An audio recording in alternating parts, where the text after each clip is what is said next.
I was scrolling on TikTok one day until I stumbled upon a unique niche of Roblox content.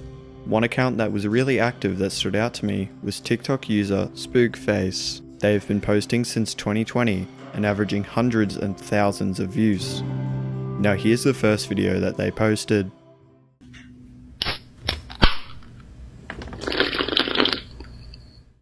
Pretty uneventful, just a showcase of their new character on Roblox.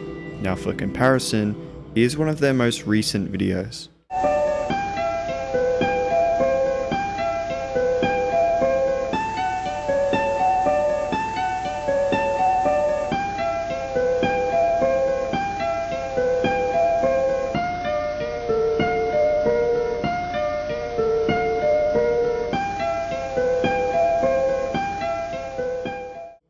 This video doesn't make much sense on its own, but I was able to gather more insight from one comment.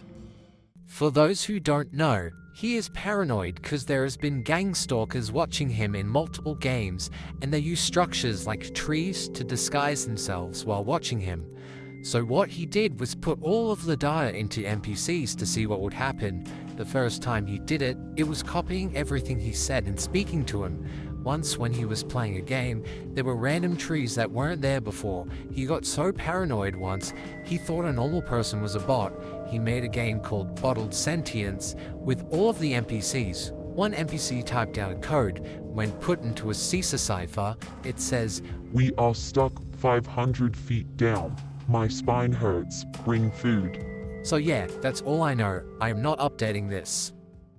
Although this comment is extremely helpful, it still leaves me with more questions than answers, so I joined his Discord server. The server wasn't that helpful either. At this point, I thought of giving up, until I found two more videos by the same creator.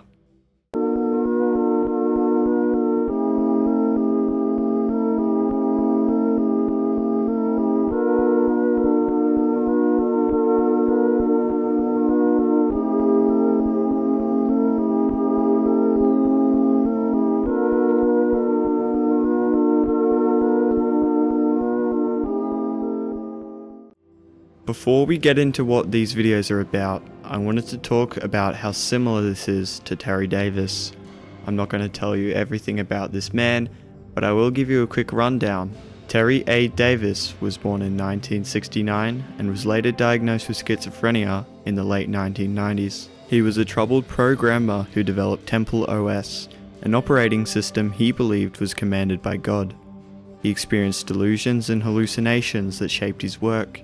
Despite his mental illness, Dave single-handedly built Temple OS, coding everything himself in a custom language called Holy See. The OS featured Bible references and retro visuals, getting cult status online. His schizophrenia led to behavior and isolation, and he died later in 2022 after years of struggle. Now back to Spookface. The main theme in these videos are so-called gang stalkers, or bots. This gave me motivation to research further. After a little bit of digging, I found a Roblox creator hub forum titled Bot Service, Create and Control Fake Players. The poster, TyRidge77, was complaining because it was too hard to manually make bots to test his games, and he would much rather have automated bots that he could create and control. Everyone in the replies seems to be in favor of his request, with only a few skeptics. One user named Nariox replied with this: "Great request. Here are some features that I would like for these bots to have included so that they are not just lobotomized mannequins. Dress the bots in various types of clothing and body shapes/sizes for balance testing. Allow bots to have different account configurations such as region-specific policies, age-restricted settings, or parental controls for compliance testing. Test possible accessibility options by having bots emulate certain needs. Bots can activate coordinated inputs or randomly generated in order to test gameplay mechanics. Allow bots to interact with the game's UI, perform fake purchases, or simulate trades to stress test the economy.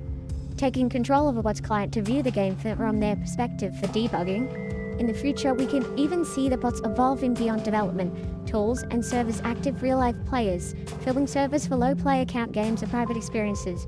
This would be beneficial for the experience that require high active users using participation, such as minigames or FPS shooters. I think you guys have connected the dots here. What Nariox is explaining sounds eerily familiar to what Spookface was referring to as gang stalkers. Not only is there a detailed description of these gang stalkers, but also a beta source code for Roblox Studio. Going deeper in the rabbit hole, I learned that there wasn't just one type of bot. There are infrabots and hourbots. The TikTok user Michael Murdoch claims that these infrabots are bots sent from Roblox interns to do tasks like surveillance on players. You can search up infra_bot on Roblox to see the sheer amount of them on the platform. In this video, there are lots of users with the name infra_bot, and most of them are bacons. I opened Roblox myself to check for people with the username infra_bot, and not as many came up. But there was something strange about these bots. Each one of them had hundreds of connections, and even stranger than that, the only badges they had were from Grow a Garden. And if what Michael said was true, it would make sense that these bots have a lot of badges in Grow a Garden, because they're meant as a veil, and Grow a Garden at the time of filming is the biggest game on Roblox. But this could also mean that Grow a Garden has an artificially inflated player count because of these bots. This theory isn't that far-fetched, as there are countless videos about bots in Grow a Garden. I never thought Grow a Garden was a bad game, but it was never a good game either, so I was really surprised to hear it had a 21.3 million active players at one point.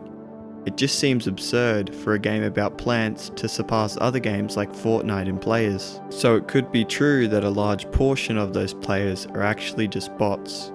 Now the second kind of bot I wanted to talk about are the hour bots. An hour bot typically refers to an AI-controlled NPC within Roblox Hours game, spawned using the in-game SB command to simulate players, either as allies or enemies, acting on scripted behaviors not controlled by human users. These bots are an improvement from the ones we've seen today, and in many scenarios they're pretty hard to distinguish from real people. Just from the fact these guys exist just makes it harder and harder to not believe in the bot theory.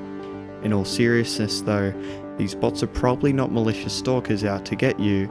In reality, I think they're just here to fill gaps and make the Roblox experience more lively for servers with a small amount of people, and the creators posting videos on evil Roblox stalkers are probably just doing it for the love of the game, and are not actually schizophrenic or paranoid that Roblox is out to get them.